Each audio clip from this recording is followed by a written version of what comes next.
Portugal a été le premier et le plus long empire mondial. Vous allez voir l'impressionnante histoire des découvertes portugaises et comment elles ont changé le monde. Bonjour à vous, moi c'est Fabio, j'espère que vous allez bien. N'oubliez pas de vous abonner et cliquer sur la petite cloche pour avoir les notifications. Je poste une vidéo tous les mardis 18h. Il est temps de savoir.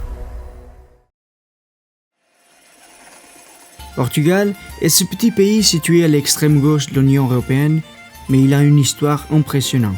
Il compte aujourd'hui avec une population de 10 millions de personnes partagées entre le continent et 2 archipels, Madère et Açores. Mais dans le passé, il a été un grand empire mondial, réparti sur les 5 continents.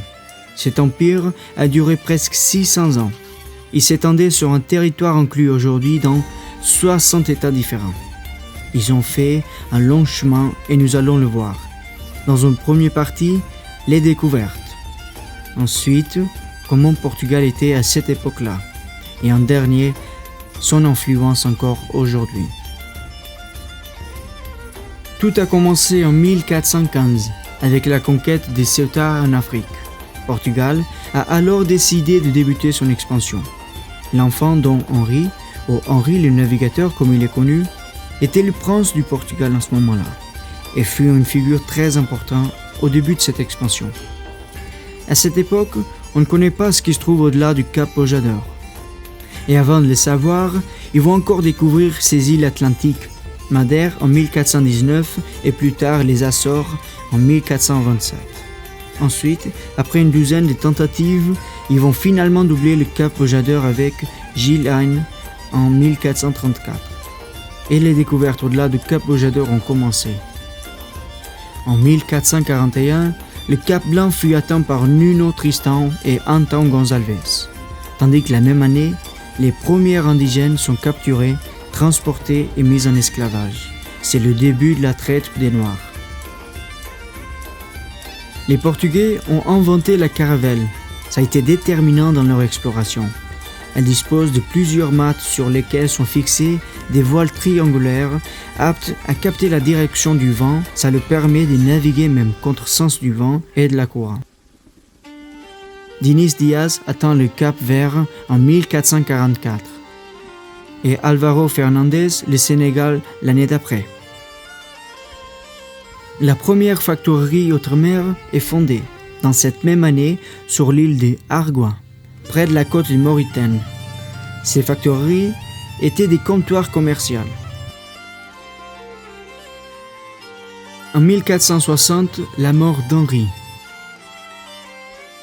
Les Portugais ont atteint le golfe de Guinée et ils ont continué à explorer la côte du continent africain pour essayer d'arriver en Inde. Ils voulaient découvrir une route maritime directe à cause des conflits qui les empêchent d'utiliser le chemin terrestre. Les Portugais ont le monopole du commerce africain qui comprend de l'or, de l'ivoire, des esclaves et de la maniguette. C'est un substitut africain du poivre. En 1475, la ligne de l'équateur est franchie et d'autres comptoirs sont alors établis, dont le plus important est celui d'Elmina, actuel Ghana, fondé en 1482. En 1488, Bartolomeu Diaz double le Cap Bonne-Espérance et finalement, 10 ans plus tard, en 1498, Vasco da Gama ouvre pour la première fois la route maritime des Andes. Les Portugais considèrent le commerce et la navigation dans ces zones comme leur monopole absolu et répriment violemment les incursions des navires des autres pays. Dans une de ces navigations, les navigateurs sont surpris par les changements de vent et du ciel. Dans ce contexte, Pedro Álvares Cabral dérive lors d'un voyage et découvre le Brésil aux alentours de 1500. Dans la première moitié du VIe siècle, les Portugais assurent le contrôle de l'océan Indien. Entre 1505 et 1511, ils ont établi une série de comptoirs fortifiés et imposent la présence portugaise dans les circuits commerciaux de l'océan Indien. Portugal arrive pour la première fois en Chine avec Jorge Alvarez. Il a été le premier Européen à arriver en Chine par route maritime en 1513 et à visiter ce qui est aujourd'hui Hong Kong. Fernand de Magellan est à l'origine de la première circumnavigation de l'histoire débutée en 1519. Quelques ans plus tard, en 1443, les Portugais sont les premiers Européens à débarquer au Japon. Ensuite, ils vont créer plus de comptoirs commerciaux et avoir le monopole des épices. Cet empire durera presque 600 ans. Portugal à cette époque était le leader de la technologie maritime et dans la construction des cartes. Ils ont inventé l'astrolabe maritime et leurs caravelles étaient les plus avancées. Leurs explorations les ont apporté beaucoup d'épices, des savoirs et surtout de la richesse. À cette époque, Portugal était un pays très puissant et personne n'aurait gagné une bataille sur mer contre eux. Alors, ils ont créé un système appelé licence Cartaz. Ils obligent tous ceux qui veulent passer par l'océan Indien de payer une licence. Ils auraient alors l'autorisation et aussi la protection. Ce système a enrichi encore plus Portugal.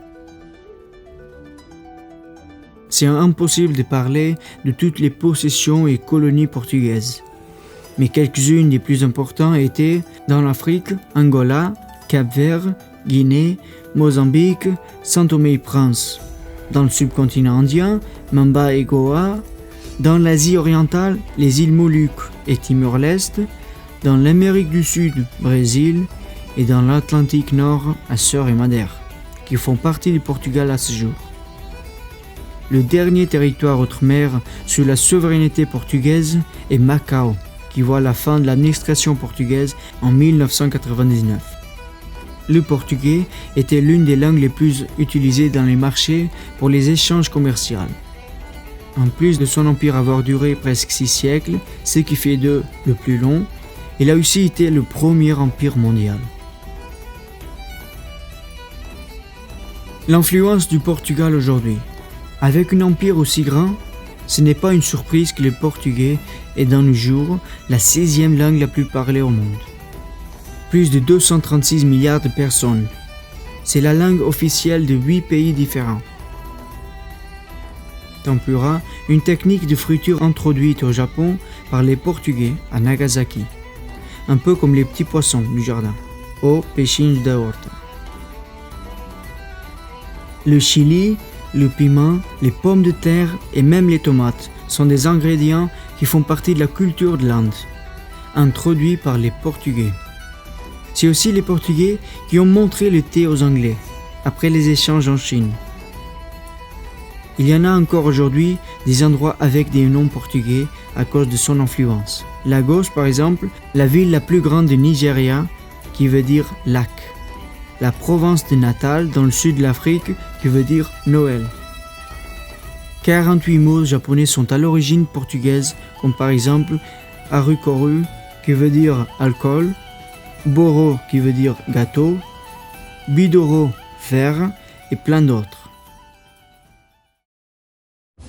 Portugal est un des plus anciens pays au monde et le plus ancien de l'Europe. C'est impressionnant, surtout étant donné que les 2 guerres mondiales sont arrivées en Europe. Mais ces frontières n'ont pas changé depuis 1139, presque 1000 ans. En plus, ils ont l'alliance la plus ancienne au monde, l'alliance luso-britannique, depuis 1373, toujours en vigueur à ce jour.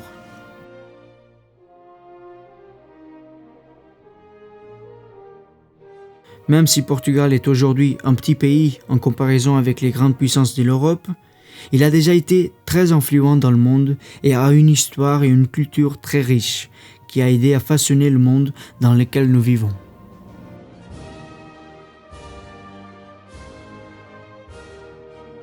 Si cette vidéo vous a plu, vous n'avez qu'à vous abonner en appuyant sur le bouton, ensuite sur la cloche pour les notifications.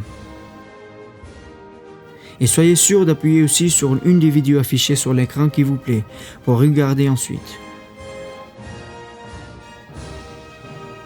Je poste une nouvelle vidéo des curiosités tous les mardis 18h, alors je vous dis à la semaine prochaine.